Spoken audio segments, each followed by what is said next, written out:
Forward. Okay, सो विशाल very good evening, रजत जी very good evening, सभी लोग जल्दी आते चले। चलिए, सो आज का जो हमारा टॉपिक है, बेसिकली आज हम बात करने वाले हैं डिसीज पर, है ना। काफी लंबा टॉपिक है, तो थोड़े थोड़े पार्ट में इसको हम करेंगे, बहुत ज्यादा फास्ट नहीं चलेंगे, स्लो वे में चला जाएगा। तो पहला क्वेश्चन यहाँ पर आपको डिसीज से संबंधित है कि चिकित्सा के जनक कहे जाते हैं, चिकित्सा के जनक कहे जाते हैं। तो आप जल्दी से जवाब दीजिए सभी लोग, चिकित्सा के जनक कौन कहे जाएंगे? चिकित्सा के जनक किसको कहते हैं, जल्दी बताएं जी। Who is the father of medical science? Whom we consider as the father of medical science? Yes, Manya. Manya has raised hand and she has given the answer, that is Hippocrates. बिल्कुल सही जवाब है Hippocrates, इसमें कोई भी संदेह नहीं है, ठीक है। Hippocrates is the correct answer, ठीक है भाई। चलिए अगले क्वेश्चन की ओर। मनुष्यों में रोग पैदा करने वाले रोग कारक जीव को क्या कहा जाता है? The disease causing organism in humans is called. Good evening Supriya, very good evening बेटा। जो लोग काफी डिले आते हैं, थोड़ा सा डिले मत होइए, देखिए टाइम का ख्याल रखें, है ना। चलिए, सो आप सभी के पास दूसरा क्वेश्चन आपके स्क्रीन पर है। आज हम लगभग 22 प्रश्न करेंगे और प्रोटोजोआ से संबंधित बीमारियों पर बात करेंगे।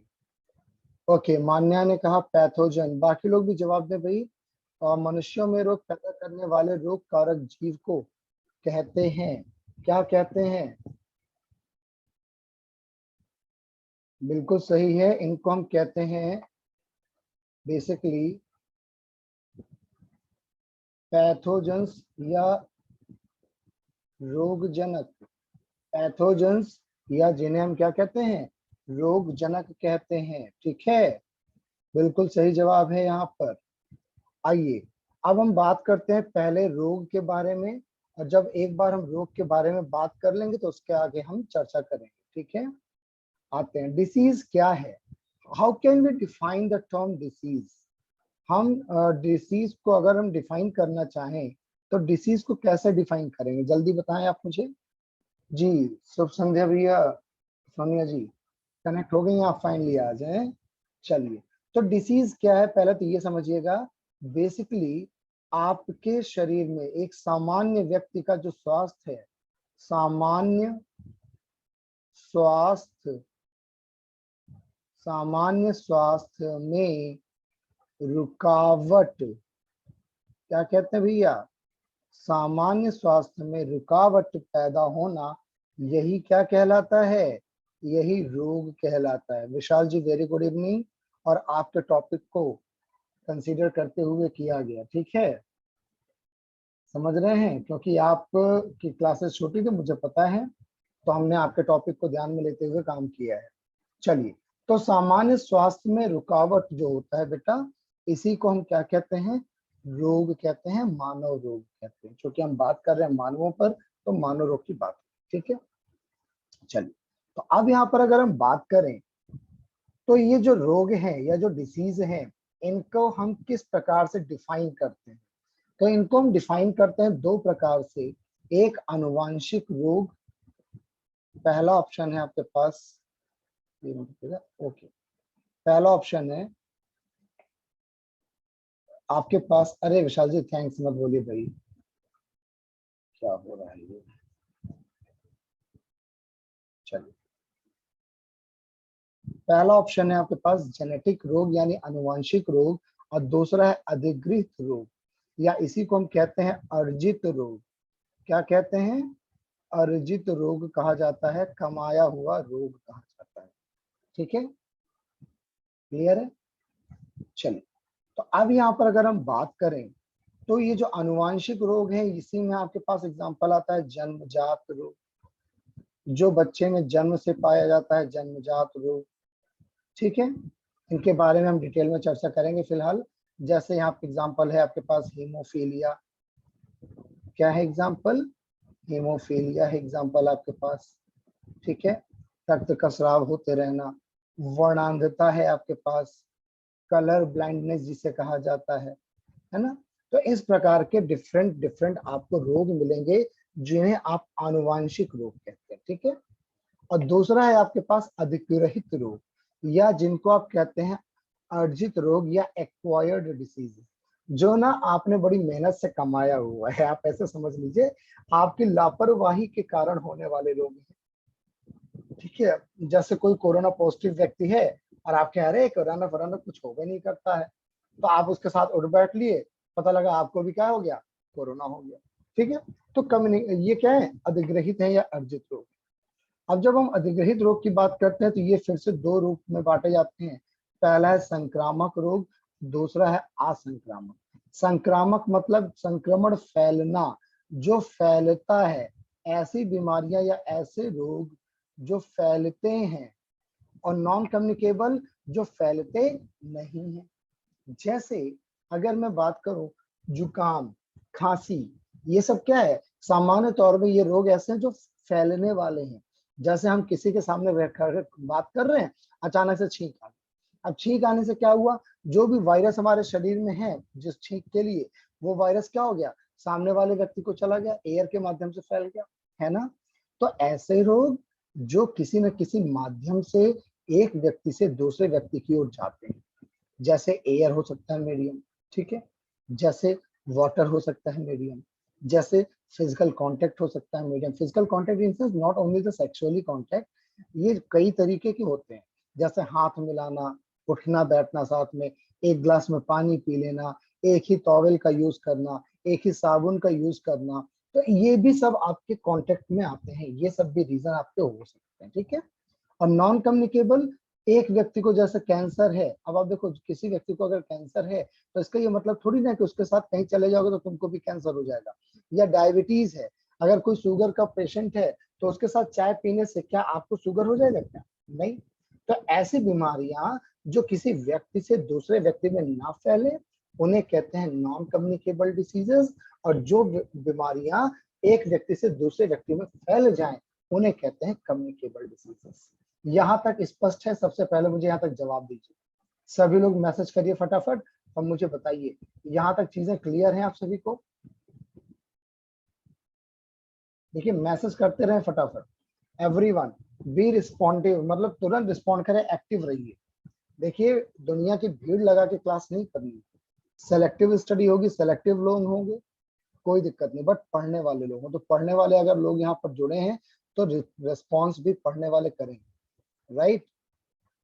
चलिए, तो यहाँ तक हमने समझ लिया कि रोग हमारे दो चीजें हैं, एक जन्मजात रोग है या अनुवांशिक रोग है, एक होता है जो हमें आसपास के परिवेश से प्राप्त होता है। इसमें मैं तुम्हें एक चीज और समझा दूं बच्चा लोग, यहाँ पर ये जो आपके कम्युनिकेबल डिजीजेज है ना, ये मुख्य रूप से फैलते हैं सूक्ष्म जीवियों द्वारा। किसके द्वारा? सूक्ष्म जीवी द्वारा फैलने वाले रोग। मैक्सिमम जो बीमारियां आपको मिलेंगी यहाँ पर, वो सूक्ष्म जीवियों द्वारा मिलने वाली बीमारियां मिलेंगी, ठीक है। और जब हम नॉन कम्युनिकेबल की बात करते हैं तो बेसिकली यहाँ पे क्या होता है, एक तो होता है खनिज या विटामिन की कमी के कारण होने वाले रोग मुख्य रूप से। जैसे देखो डायबिटीज, ग्लूकोज का ज्यादा हो जाना, डायबिटीज का पेशेंट हो गया आप, है ना। विटामिन की कमी से स्कर्वी रोग हो गया, बेरी बेरी रोग हो गया। तो इस प्रकार के जो रोग हैं, ये आपके मुख्यतः पोषक तत्वों की कमी से होने वाले रोग हैं या अधिकता से होने वाले रोग, ठीक है। हाँ जी बिल्कुल रजत जी, माइक्रो ऑर्गेनिजम्स, राइट, बिल्कुल करेक्ट है आपका मानना, वेरी गुड। ठीक है बेटा, यहाँ तक सभी को क्लियर है? अब आगे बढ़ते हैं, ठीक है, अगली स्लाइड की ओर बढ़ते हैं हम। और ये ऑटोमेटिक देखिए मैंने जो उसको जूम पे लगा दिया है, ये रिकॉर्ड हो भी रहा है, और रिकॉर्ड होने के बाद इसको मैं गूगल ड्राइव पर भी अपलोड कर दूंगा, साथ ही साथ मैं इसको यूट्यूब चैनल पर भी डाल दूंगा, ठीक है। क्योंकि ये लास्ट डेमो क्लास है आज आपकी, तो ये चीजें मैं आपको लास्ट वाली क्लास उपलब्ध करा दूंगा, ठीक है। हाँ मान्या, एमसीक्यू टेस्ट अभी चलने जा रहा है, डोंट वरी, इसके बाद लगभग 20-25 क्वेश्चन है, ठीक है। और इसके बाद कल से पेड वर्जन शुरू होगा, तो जो लोग इंटरेस्टेड हो वो गूगल पे के थ्रू या फोन पे के थ्रू सबमिट कर सकते हैं फीस, और ये नंबर होगा, ध्यान रखिएगा,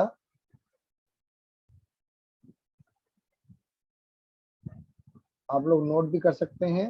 हाँ सुप्रिया, मैं शेयर कर रहा हूँ, ये नंबर है जिसपे गूगल पे होगा आपका, ठीक है, या आपका फोन पे होगा। इस पर मैं आपको फोन पे के थ्रू भी उपलब्ध हूँ और जीपे गूगल पे के थ्रू भी उपलब्ध हूँ, ठीक है। और बहुत जल्द ये समस्या खत्म हो जाएगी, गूगल पे और उसकी एप्लीकेशन आएगा तो एप्लीकेशन से हम करेंगे। और देखिए सृष्टि जी, फीस है यहाँ पर 600 rupees for whole course, for whole science. दो तीन चीजें बहुत स्पष्ट बता दूं मैं आपको, ये फी स्ट्रक्चर केवल और केवल वैलिड है 20 जून से लेकर 20 जुलाई तक। आफ्टर 20 जुलाई ये फीस हो जाएगी 999। ये कब है? ये हो जाएगा फ्रॉम 21 जुलाई ऑनवर्ड्स, ठीक है। तो जो ये चूंकि स्टार्टअप हो, एक तरीके से कह लीजिए अपना स्टार्टअप है, छोटा सा स्टार्ट कर रहे हैं, तो अभी 1 महीने के लिए ये फीस है। और ये होल साइंस के लिए, पूरे साइंस के लिए, फिजिक्स, केमिस्ट्री और बायो, ठीक है। कोर्स ड्यूरेशन मैंने आपको पहले भी बताया था, it will be of 5 month, जिसमें हम सिलेबस कंप्लीट करेंगे और साथ ही साथ हर टॉपिक से रिलेवेंट कम से कम 50 प्लस क्वेश्चन सॉल्व करेंगे। 50 plus question from each topic आपको ये उपलब्ध होंगे, ठीक है। चलिए अब आगे पढ़ते हैं।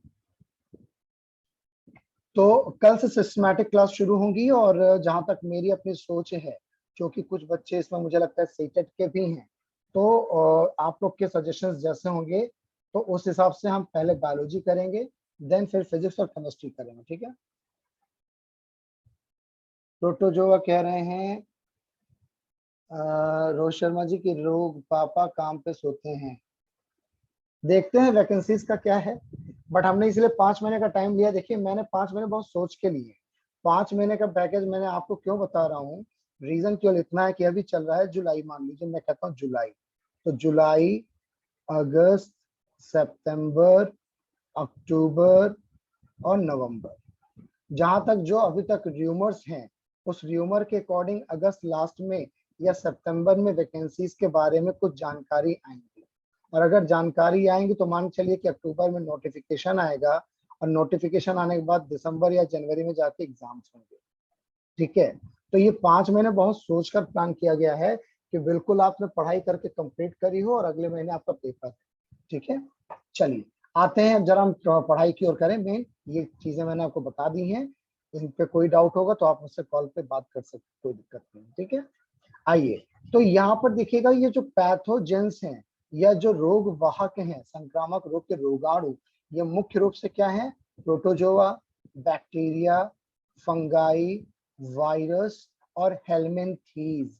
याद करिए जीवों के वर्गीकरण में दो हेलमिंथीज हम पढ़ते हैं, एक प्लेटी हेलमिंथीज और एक एस्केल हेलमिंथीज। तो ये दोनों आपको यहाँ पे देने को मिलते हैं। जैसे आपको याद करिए टीनिया सोलियम, ये मनुष्य की आंत में पाया जाता है ना, और आंत संबंधी बीमारी के लिए जिम्मेदार होता है, क्योंकि ये एक प्रकार का परजीवी है, टीनिया सोलियम, है ना। हाँ हाँ रोज जी आ रहे हैं, अभी आ रहे हैं वहां पर, घबराए नहीं, ठीक है। चलिए क्वेश्चन नंबर 3 आपके सामने स्क्रीन पर है, जल्दी से जवाब दीजिए। 22 प्रश्न है आज की इस डेमो क्लास में है। क्वेश्चन नंबर 3 की बात करते हैं। निम्न में से कौन संक्रामक रोग है? जल्दी बताएं। मधुमेह, डिप्थीरिया, गैठिया, कैंसर।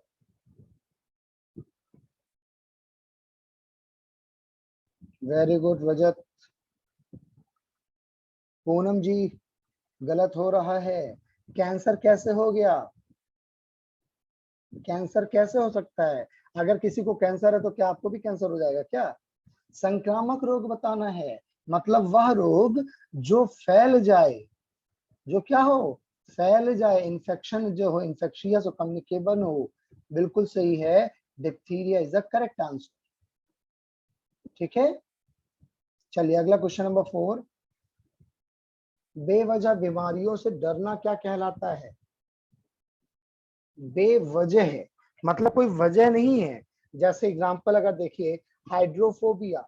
हाइड्रोफोबिया क्या है? जल से डरना। ऐसे लोग जिनको जल से डर लगता है, नदी तालाब से डर लगता है, तो इनको क्या कहते हैं? इनको कहते हैं हाइड्रोफोबिया। हाइड्रोफोबिया क्या हो गया? जल से डरने वाले। ऐसे लोग जो जल देख के डर जाते हैं कि अरे कूदना पड़ेगा, ठीक है। चलिए देखिएगा, सब लोग गलत हो रहे हैं। पैथोफोबिया, नाम से कंफ्यूजन हो रहा है।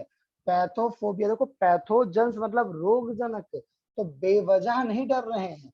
पैथोफोबिया है ऊंचाई से डरने वाले लोग। थोड़ा सा यहाँ पे सुधार लिएगा, ऊंचाई से डरने वाले लोग, ये पैथोफोबिया कहलाते हैं, ठीक है। एक्रोफोबिया, ये रक्त से डरने वाले हैं। कुछ लोग आप देखते होंगे रक्त देख के डर जाते हैं, बेहोश हो जाते हैं, ये वो कैटेगरी है, ठीक है, रक्त से डरने वाले लोग, ठीक। और हीमोफोबिया, ठीक है, हीमोफोबिया ये है आपके बेवजह, ठीक है। हीमोफोबिया ये बेवजह है। अब कंफ्यूज मत हो जाना कि हीमोफिल और हीमोग्लोबिन, नहीं, कंफ्यूज मत होइएगा, ठीक है।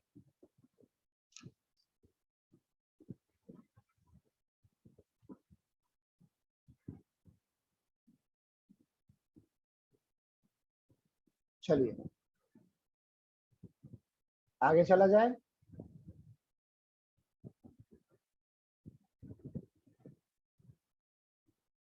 देखिएगा थोड़ा सा कुछ गलत हो रहा है।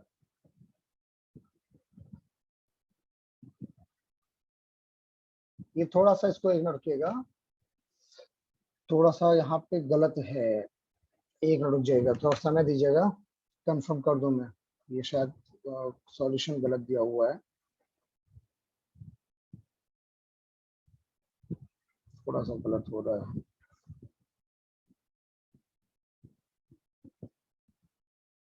ओके। थोड़ा सा इसको सुधार कर लीजिएगा, मैंने आपको गलत बता दिया है। जो लोग बी ऑप्शन पे थे वो सही हैं। हेमोफोबिया होगा रक्त से डरने वाले लोग, एक्रोफेबिया होगा ऊंचाई से डरने वाले लोग, और पैथोफेबिया बिल्कुल सही है ये। थोड़ा सा कंफ्यूजन हो गया यहाँ पे, चलिए सुधार कर लीजिएगा इसमें। पैथोफोबिया होगा, ठीक है। हाँ फिर से देख लीजिएगा, मैं समझा देता हूँ। हाइड्रोफोबिया पानी से डरने वाले लोग जो हैं। हीमोफोबिया रक्त से डरने वाले लोग जो रक्त को देख के अनावश्यक रूप से डर जाते हैं। एक्रोफोबिया ऊंचाई से डरने वाले लोग हैं। और जिन्होंने बी सा ऑप्शन दिया था ना, बी पैथोफोबिया, दे वर करेक्ट, है ना। मैं थोड़ा सा इस पे माफी मांगूंगा, थोड़ा सा कंफ्यूजन हुआ, इसलिए मैंने भी कहा एक बार क्रॉस चेक कर लिया जाए।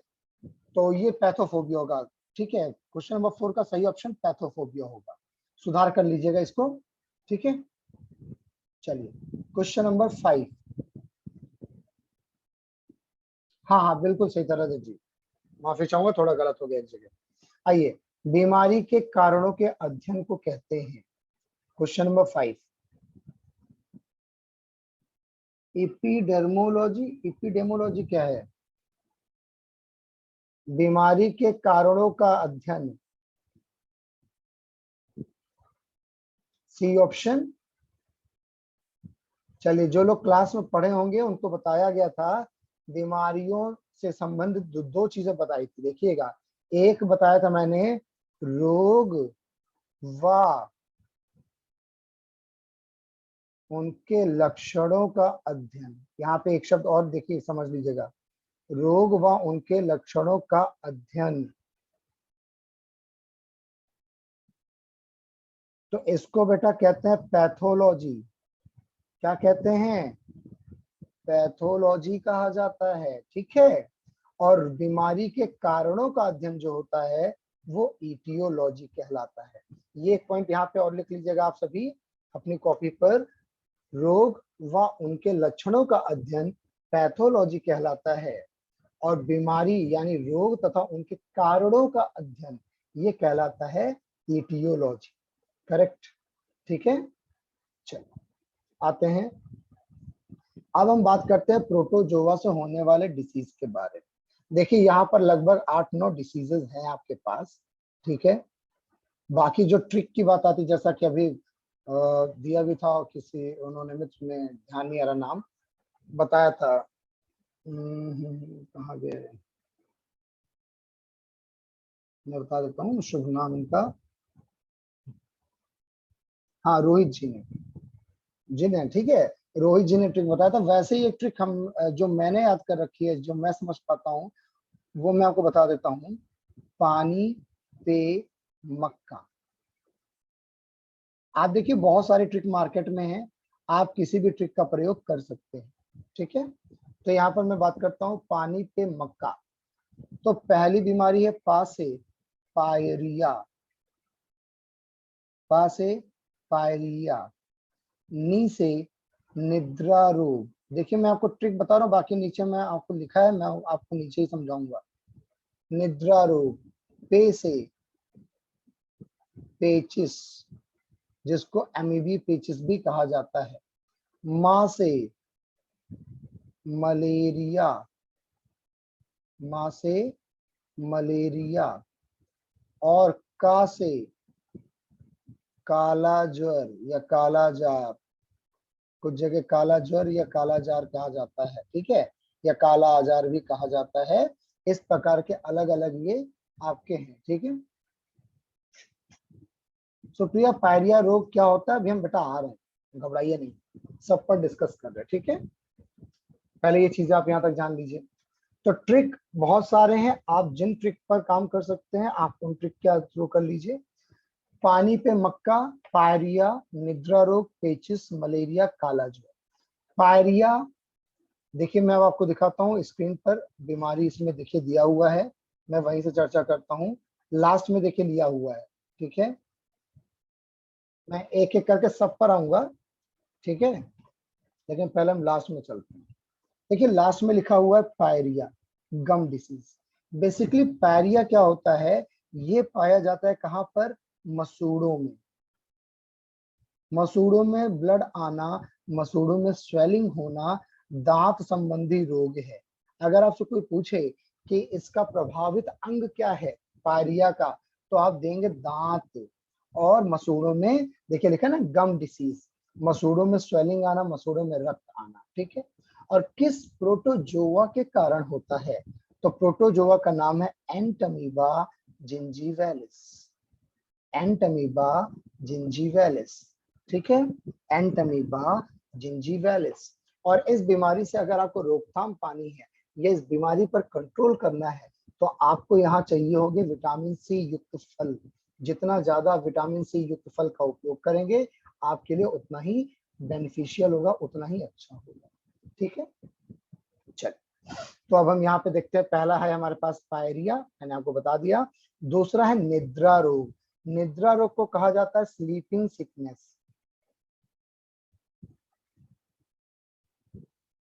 Sleeping sickness. तो ये रहा आपके पास स्लीपिंग सिकनेस नंबर 5 पर, ठीक है।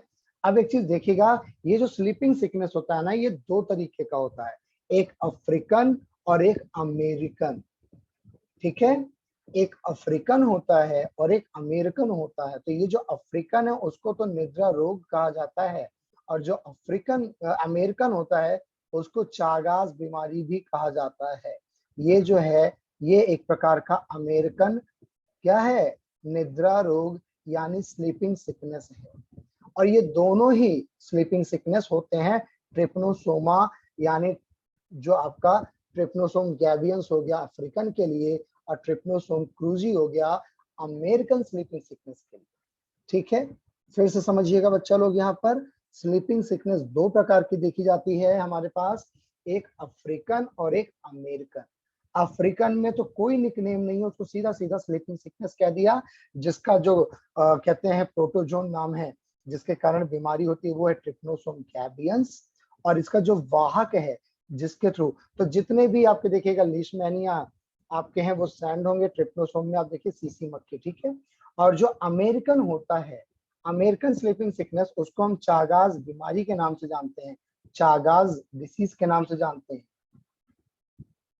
रजत ji, batch timing will be 10 PM। ठीक है, 10 PM, क्योंकि अर्ली मॉर्निंग अगर मैं करना चाहूँ तो आप लोग अर्ली मॉर्निंग कर नहीं पाओगे। अर्ली मॉर्निंग 5 o'clock, क्योंकि उसके बाद फिर व्यस्तता रहेगी ना, है ना। या अगर आप लोग यूट्यूब पे लिखे, हाँ क्योंकि मैं बायजूस में 10 बजे सुन लूंगा। चलिए, तो या तो 5 AM का कर सकते हैं सुबह, और या तो 10 PM। तो 10 PM is better. Rajat ji, problem क्या है कि मैं बायजूस में 10 बजे तक हूँ ना,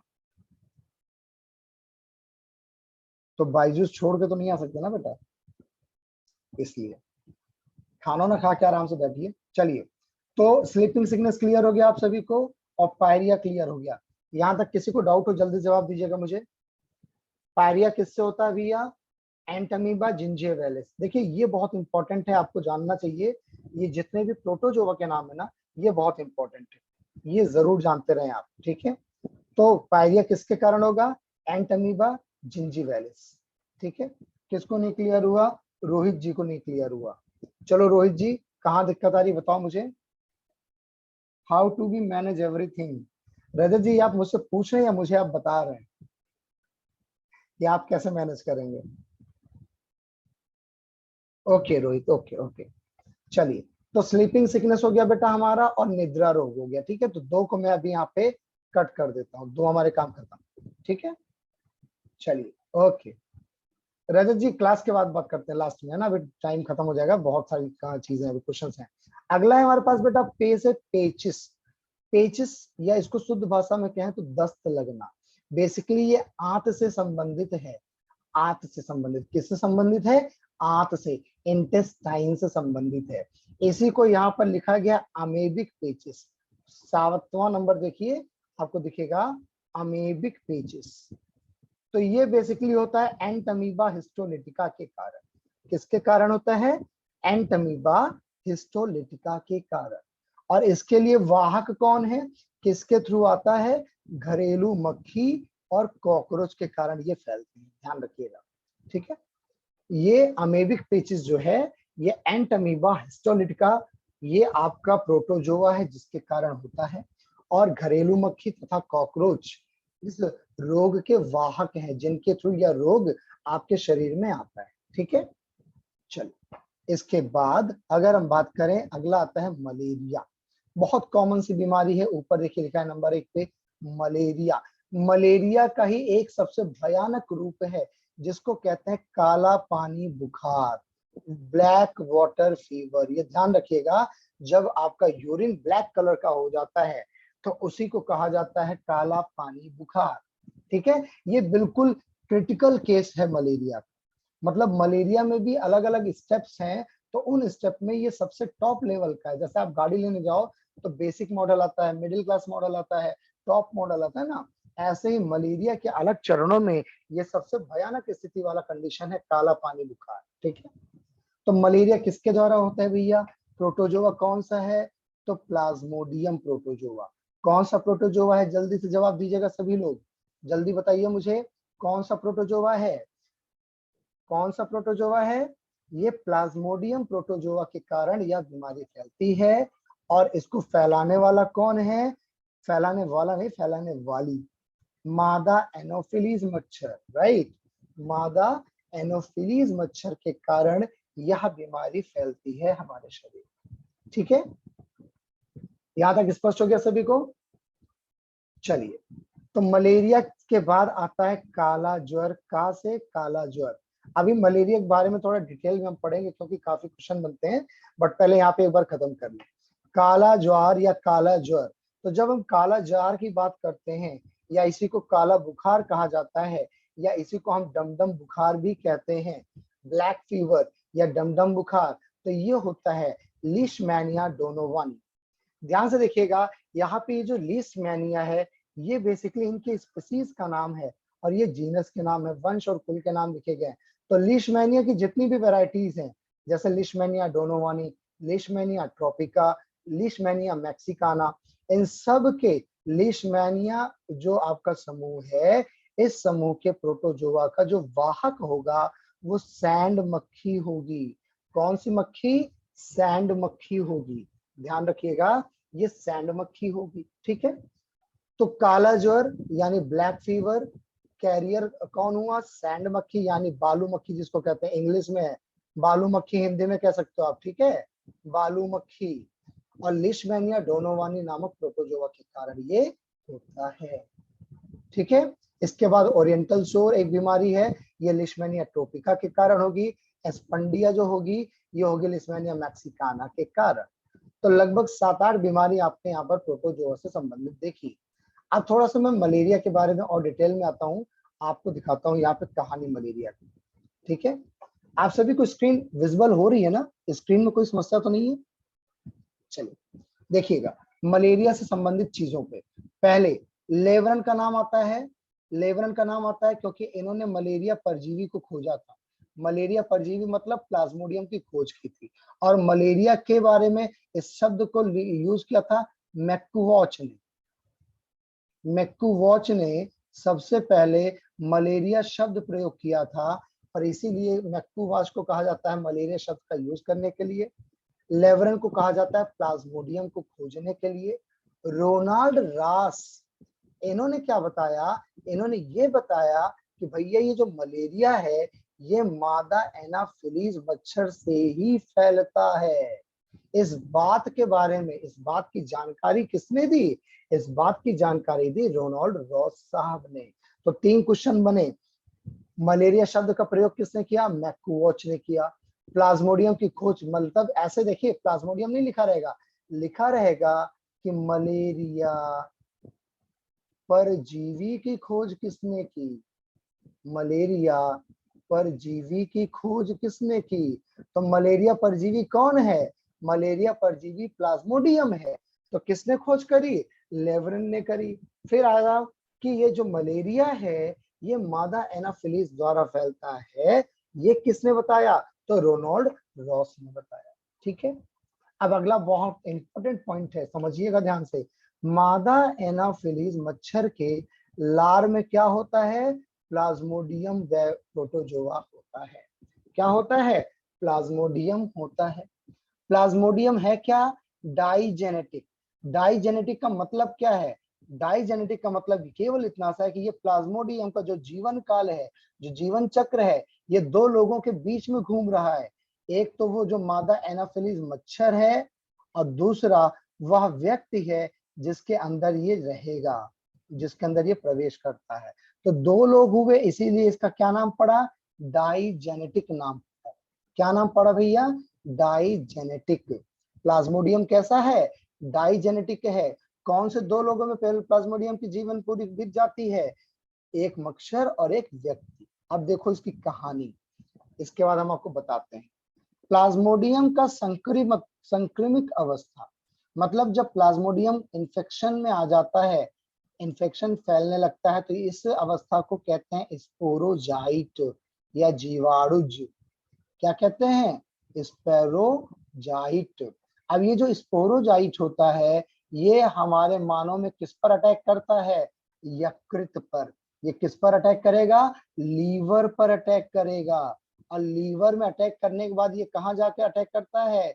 आरबीसीज में, लाल रक्त कणिकाओं में। और जाके ये क्या करता है? यकृत में करने के बाद यकृत की कोशिकाओं को फाड़ देगा। कोशिकाओं के फाड़ने के बाद घुस जाएगा किसके पास? आरबीसी के पास। और आरबीसी, आपको पता है आरबीसी में क्या है? 2 चीजें होती हैं, हीमोग्लोबिन, याद है ना? आरबीसी में पाया जाता था हीमोग्लोबिन। तो ये क्या करता है? ये जो आपका स्पोरोजाइट है, हीमो हीमो अलग कर देगा, ग्लोबिन को अलग कर देगा।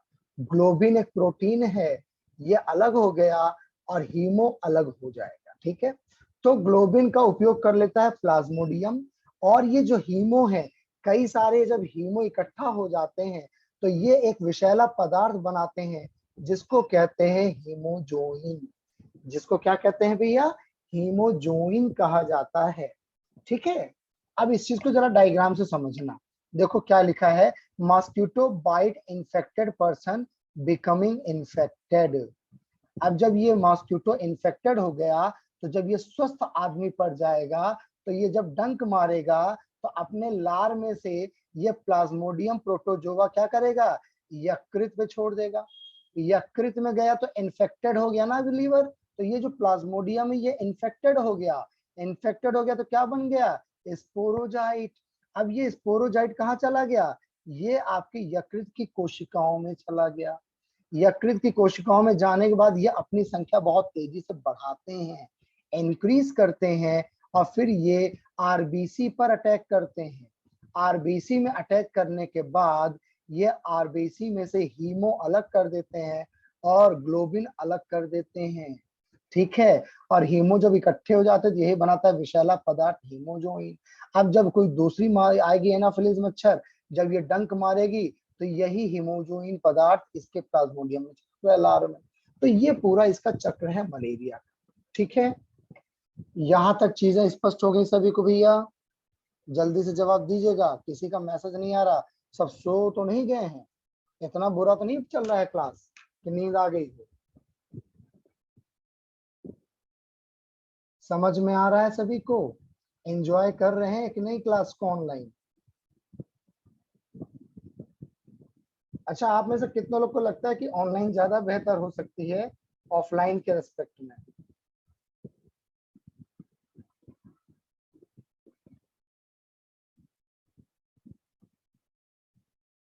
चलिए, बहुत अच्छा, चलिए, राइट राइट। देखिए इसमें थोड़ा सा बेनिफिट ये है कि आपको नोट्स एक जगह मिल जाती हैं और डायग्राम के थ्रू समझाना आसान हो जाता है ना। चलिए, और बैठे बैठे घर पे पढ़ना है।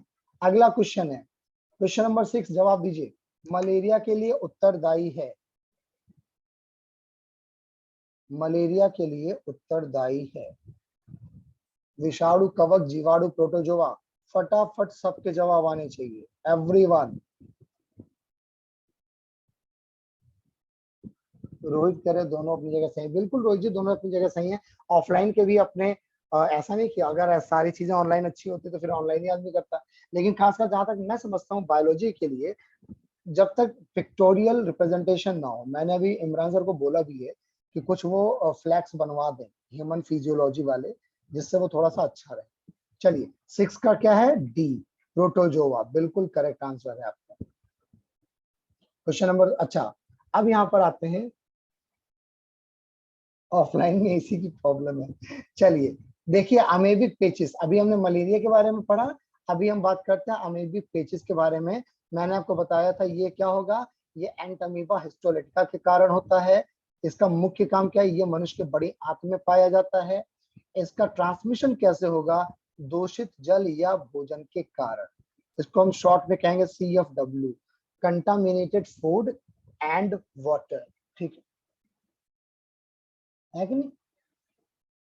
हाँ, दूषित जल तथा भोजन के कारण ये संचरण होता है।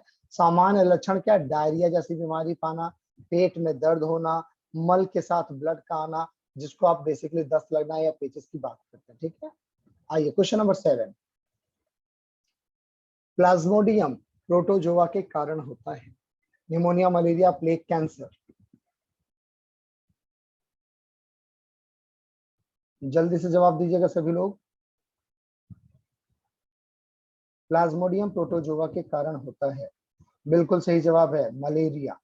Malaria is the correct answer. Question number 8, malaria किस मच्छर के काटने से फैलता है, डेंगू, एनोफिलिस, क्यूलेक्स, एडीज। कौन सा मच्छर है जो काटेगा तो मलेरिया फैलेगा, ऐसा कौन सा मच्छर है जिसके काटने से मलेरिया हो जाएगा, बिल्कुल सही, Anopheles is the correct answer. Question number लिख के बोला करो, सही है। क्वेश्चन नंबर 9, मलेरिया परजीवी अपना जीवन चक्र पूरा करता है, जो प्लाज्मोडियम है ये किस में अपना जीवन चक्र पूरा करता है, मच्छर में, मनुष्य में, कि दोनों में, या हाथी में। बोथ, बिल्कुल सही, उपयुक्त दोनों में। मैंने अभी आपको चक्र दिखाया था ना कि मलेरिया जो पैरासाइट है प्लाज्मोडियम, ये मच्छरों में लार में पाया जाता है और मनुष्य में आके यकृत में पाया जाता है ना। चलिए, मलेरिया परजीवी आक्रमण करते हैं आरबीसीज पर, श्वेत रक्त कणिकाओं पर, प्लेटलेट पर, इनमें से कहीं नहीं। क्वेश्चन नंबर 10 का जवाब दीजिएगा जल्दी से। क्वेश्चन नंबर 10, आरसीबी, अरे आरबीसी। विशाल जी आरसीबी कहाँ से याद आ रही है? राजस्थान चैलेंजर्स क्या कहते हैं आरसीबी? वो है ना रॉयल्स बैंगलोर ना। हाँ बिल्कुल, आरबीसी होगा, आरसीबी नहीं होगा। चलिए क्वेश्चन नंबर 10 का ए हो गया। क्वेश्चन नंबर 11, निम्नलिखित में कौन एक अविषालु या टॉक्सिक सब्सटेंस है? Sporozoite, hemozoin, haemoglobin, thrombin. Question number 11 का जवाब दीजिए।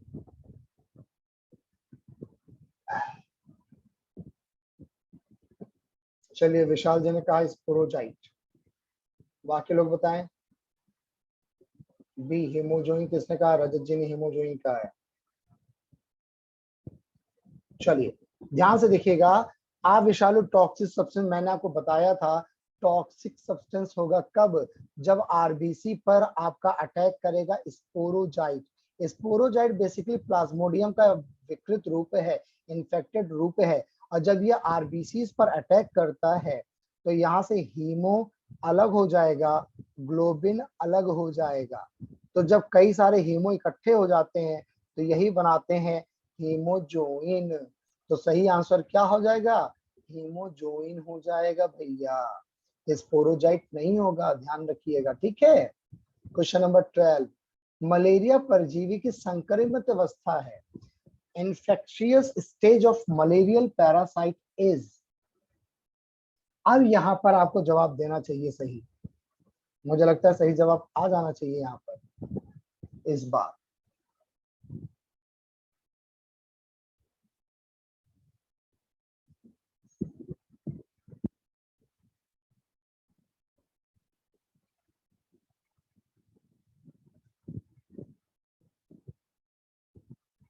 चलिए तो क्या सही जवाब आ रहा है, देखें जरा भाई हम लोग। सही जवाब आ रहा है 12 का sporozoin, sporozoite, B option. Very good, जितने लोगों ने बी ऑप्शन कहा है बिल्कुल सही जवाब है ये। B option is the correct answer, right. चलिए अगले क्वेश्चन की ओर आते हैं। मलेरिया परजीवी की खोज किसने की? क्वेश्चन को ध्यान से देखिए और क्वेश्चन का सही जवाब देने की कोशिश करें। मलेरिया परजीवी की खोज किसने करी? रोनाल्ड रॉस ने, लेवरन ने, लिवेनहॉक ने, लुईस पास्चर ने। Who discovered malarial parasite? Malarial parasite, ये सोनल जी ने कहा ए रोनाल्ड रॉस। भैया रोनाल्ड रॉस ने, जहां तक मुझे याद है, इन्होंने ये बताया था कि ये जो मलेरियल पैरासाइट है प्लाज्मोडियम, इसका वाहक एनाफिलीज मच्छर होता है। ये रोनाल्ड रॉस ने बताया था। जो परजीवी की खोज की थी वो लेवरन ने की थी, ठीक है। स्पष्ट हो गया कि नहीं हो गया? कंफ्यूजन तो नहीं बना है? देख लेना ध्यान से। रोनाल्ड रॉस ने बेटा ये बताया था कि ये जो पैरासाइट है आपका प्लाज्मोडियम, इसका वाहक आपकी मादा एनाफिलीज मच्छर होती है, ये बताया था रोनाल्ड रॉस ने, ठीक है। चलिए क्वेश्चन नंबर 14, निम्नलिखित में कौन एक प्रोटोजोन बीमारी नहीं है? मतलब ऐसी कौन सी बीमारी है जो प्रोटोजोआ के कारण नहीं होती है? अमेबिक पेचिस, कालाजार, निद्रा रोग, हीमोफीलिया। क्वेश्चंस अच्छे हैं, समझ में आ रहा है सभी को, तैयारी अच्छी है? बिल्कुल सही, याद रखिएगा। हीमोफीलिया ये विटामिन के कारण होने वाली बीमारी है और साथ ही साथ ये एक प्रकार का जन्मजात रोग है। हीमोफीलिया क्या है? ये एक जन्मजात रोग है, ये प्रोटोजोआ के कारण नहीं होता, ठीक है। बिल्कुल सही जवाब, बहुत अच्छा। क्वेश्चन नंबर 15, कुछ लोग को नींद आ रही है, भाग रहे हैं फटाफट, थोड़ा रुक जाओ भाई 10 मिनट और। कौन सा गलत है? निद्रा रोग ट्रिप्नोसोम ब्रूसी के कारण या ट्रिप्नोसोम एम्बिबियोसिस एंटमीबा हिस्टोलिटिका, कालाजार, Leishmania donovani, pyorrhoea Plasmodium vivax. कौन सा गलत है? बिल्कुल सही, डी है, क्योंकि पायरिया होता है एंटमीबा जिंजीवैलिस के कारण। प्लाज्मोडियम वाइवेक्स, देखो ध्यान रखना, वाइवेक्स नाम आ गया ना साथ में, ये मलेरिया के लिए है। शॉर्ट में हम कहते हैं प्लाज्मोडियम, लेकिन अगर आप डिटेल में चलेंगे तो नाम आएगा प्लाज्मोडियम वाइवेक्स। यह मलेरिया का कारण है, मलेरिया इसके कारण होता है, पायरिया नहीं होता। बिल्कुल बिल्कुल सही कह रहे हैं बेटा, पहले हमने यही पढ़ाया था आपकी क्लास में। अगला क्वेश्चन, कालाजार बीमारी का वाहक है। कालाजार बीमारी का वाहक है।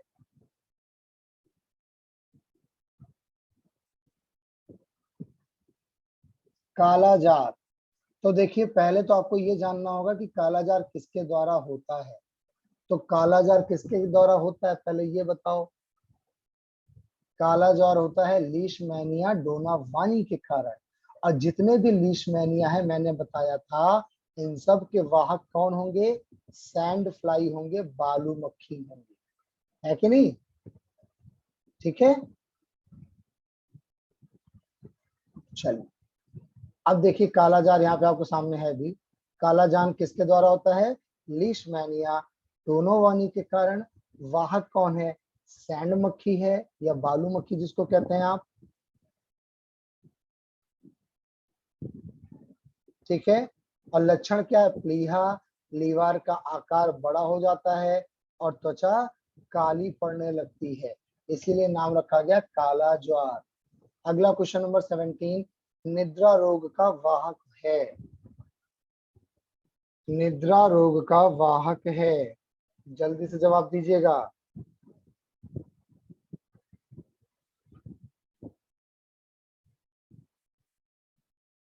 निद्रा रोग का वाहक है ट्रिप्नोसोम। ट्रिप्नोसोम गैबियंस का वाहक। चलिए, तो ट्रिप्नोसोम का वाहक होता है सीसी मक्खी, बिल्कुल सही है। ठीक,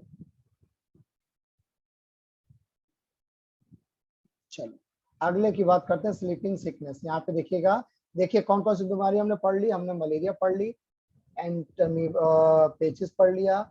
इसके पहले अभी हमने निद्रा रोग, पहले क्या पढ़ा था? ये पढ़ा था निद्रा रोग के पहले काला ज्वर था शायद। हाँ, काला ज्वर। अब ये कि स्लीपिंग सिकनेस किसके कारण होता है भैया? ट्रिप्नोसोम गैबियंस के कारण होता है। ठीक, वाहक है सीसी मक्खी। लक्षण क्या है? सीने तथा जोड़ों में दर्द, गर्दन तथा हाथ में सूजन, सुस्ती व नींद का अधिक लगना। मुख्य रूप से नींद लगना बहुत ज्यादा, ये एक इसका मेन कारण है। ठीक है, चलिए लास्ट का कुछ क्वेश्चन और। क्वेश्चन नंबर 18, क्लोरोक्विनीन तथा क्विनीन डैश डैश डैश के इलाज की दवा है। किन इलाज की दवा है भैया? ये कहां से आ गया कलर इसका? चलो कोई,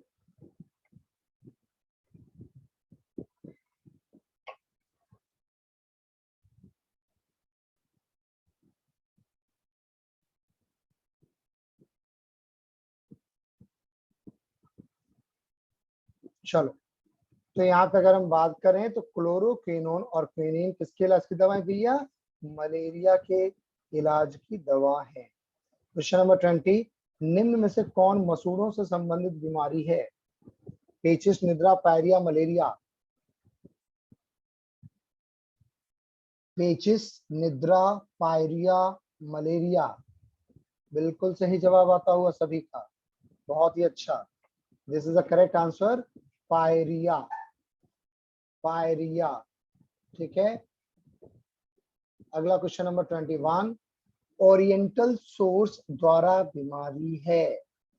ओरिएंटल सोर्स किसके द्वारा है? विषाणु, जीवाणु, प्रोटोजोआ, कवक।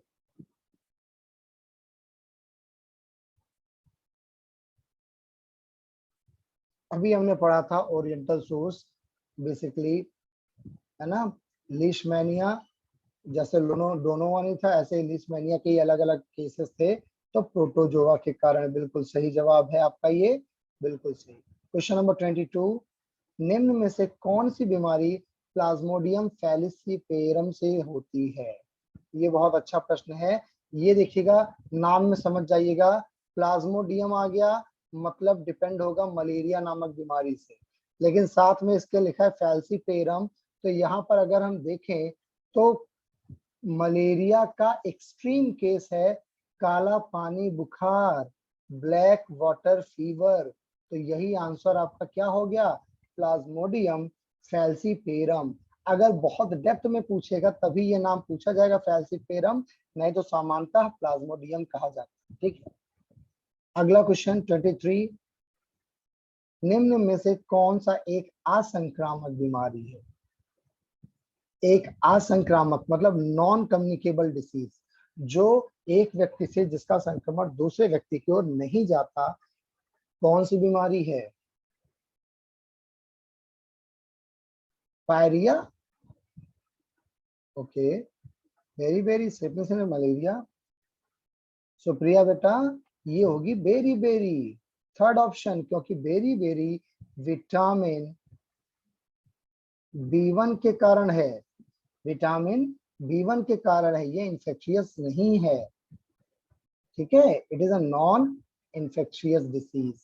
क्लियर, चलो इन द लास्ट, आज के लिए केवल जो लोग जुड़े हैं डेमो क्लास में, कल शायद नहीं रहे वो, एक लास्ट में मैं आपको एक शीट दे रहा हूँ, इसका स्क्रीनशॉट तुरंत लीजिएगा। इस पर हम डिस्कस नहीं कर रहे हैं फिलहाल, अब इस पर डिस्कशन होगा पेड वर्जन में। ये है आपके बैक्टीरिया से संबंधित रोग, इनका स्क्रीनशॉट फटाक से ले लो भाई आप सभी लोग। इतना मैं दे के जा रहा हूँ आपको साथ में कि बैक्टीरिया से संबंधित रोग भी आपके पास रहे। प्रोटोजोआ हमने कर लिया, बैक्टीरिया का स्क्रीनशॉट आप देख लीजिए, रख लीजिए। और तो ठीक है मित्रों, ये जो वीडियो आज हमने किया हुआ है, इस वीडियो को मैं YouTube पर अभी डाल दूंगा। ठीक है, तो जिन लोग को दोबारा रिवाइज करना हो, कहीं कोई डाउट है तो वो देख सकते हैं, जान सकते हैं। तो ये 3 दिन रहा डेमो, केमिस्ट्री, फिजिक्स और बायोलॉजी पर। कल रात 10 बजे से केवल पेड क्लास चलेंगी और बहुत स्मूथली चलेंगी, do not worry about this.